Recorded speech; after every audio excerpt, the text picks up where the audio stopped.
नमस्कार मेरे प्रिय भाइयों और बहनों, मेरे भक्ति चैनल पर मैं ज्योति गोस्वामी आप सबका दिल से स्वागत करती हूँ। आज का मेरा टॉपिक है दूधाधारी मठ के बारे में है। अभी अभी मैं वहाँ से दर्शन करके आई हूँ, तो वहाँ के पुजारी से बहुत ही रोचक जानकारियाँ मिली, तो सोचा ये बातें आप सबके साथ भी शेयर करूँ। तो मेरे प्रिय भाइयों और बहनों, ये जगह छत्तीसगढ़ की राजधानी रायपुर में है। एक बात और बताना चाहूँगी, यहाँ फ़ोटो खींचना मना है। भगवान का तो अंदर का फ़ोटो तो नहीं ले पाई हूँ, बाहर से जितना बन पड़ा वीडियो बनाई हूँ। तो प्लीज़ वीडियो अच्छी लगे तो मेरी मेहनत को सपोर्ट ज़रूर कीजिएगा। तो चलिए चलते हैं वीडियो में। सबसे पहले जान लेते हैं दूधाधारी मठ का नाम दूधाधारी मठ क्यों पड़ा। दूधाधारी मठ छत्तीसगढ़ की राजधानी रायपुर का एक बहुत प्राचीन और प्रसिद्ध धार्मिक स्थल है। यह मठ मुख्य रूप से भगवान राम, बालाजी और हनुमान जी को समर्पित है और रायपुर के सबसे पुराने मंदिर में से एक माना जाता है। दूधाधारी मठ की स्थापना 16वीं शताब्दी के संत स्वामी बलभद्र दास जी महाराज ने की थी। वे भगवान हनुमान के महान भक्त थे। जनश्रुति के अनुसार संत बलभद्र दास जी एक पत्थर को हनुमान जी का रूप मानकर पूजा करते थे। रोज एक गाय उस पत्थर पर आकर दूध से अभिषेक करती थी।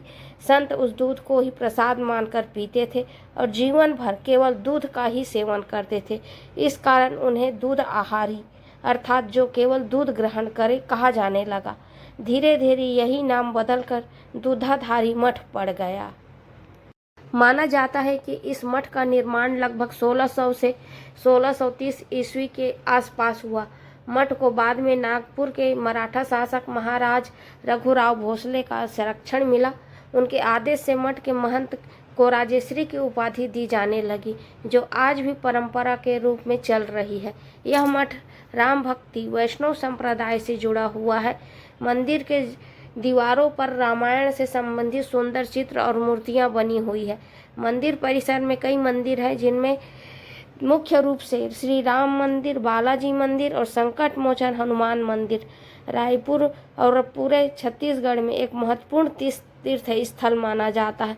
यहाँ हर साल रामनवमी, हनुमान जयंती और अन्य हिंदू पर्व बहुत धूमधाम से मनाए जाते हैं और हजारों श्रद्धालु दर्शन के लिए आते रहते हैं। दूधाधारी मठ की बनावट साधारण मंदिर जैसी नहीं है। इसकी दीवारें और संरचना पुराने समय के किले जैसी दिखाई देती है। कहा जाता है कि पहले संतों की रक्षा के लिए इसे मजबूत बनाया गया था। स्थानीय लोगों के अनुसार मठ परिसर में पहले भूमिगत साधना स्थल गुफा हुआ करता था, जहां संत ध्यान करते थे। आज भी कई लोग इसे रहस्यमय स्थान मानते हैं। मठ के अंदर भगवान राम, सीता, लक्ष्मण जी की मूर्तियां स्थापित है, जिन्हें सैकड़ों साल पुराना माना जाता है। यह मठ केवल मंदिर नहीं बल्कि एक सन्यासी परंपरा का केंद्र भी है। यहाँ कई पीढ़ियों से महंतों की परंपरा चली आ रही। मंदिर के पास एक पुराना जलकुंड जल स्रोत है, जो पहले संत स्नान और पूजा आदि किया करते थे, लेकिन अब इसे अभी लोहे की जाली से ढक दिए हैं और उसके पास जाकर देखने की मनाही है। पुराने समय में यहाँ नियमित रूप से रामायण कथा और सत्संग होते थे, इसलिए यह स्थान भक्ति और ज्ञान का केंद्र माना जाता था। जब रायपुर शहर छोटा सा कस्बा था, तब भी यह मठ मौजूद था, इसलिए इसे शहर के सबसे दूधाधारी मठ में एक बहुत ही चमत्कारी स्थान बताया जाता है। यहाँ पर मौजूद यह नीम का पेड़ साधारण पेड़ नहीं है, बल्कि इसके पीछे एक अद्भुत कहानी जुड़ी हुई है। कहा जाता है कि यह नीम का पेड़ दूधाधारी मठ के संत जी के दातून से उगा है। बाबा जी प्रतिदिन नीम का दातून किया करते थे। एक दिन उन्होंने दातून करके उसे वहीं फेंक दिया, लेकिन कुछ समय बाद एक आश्चर्यजनक घटना हुई।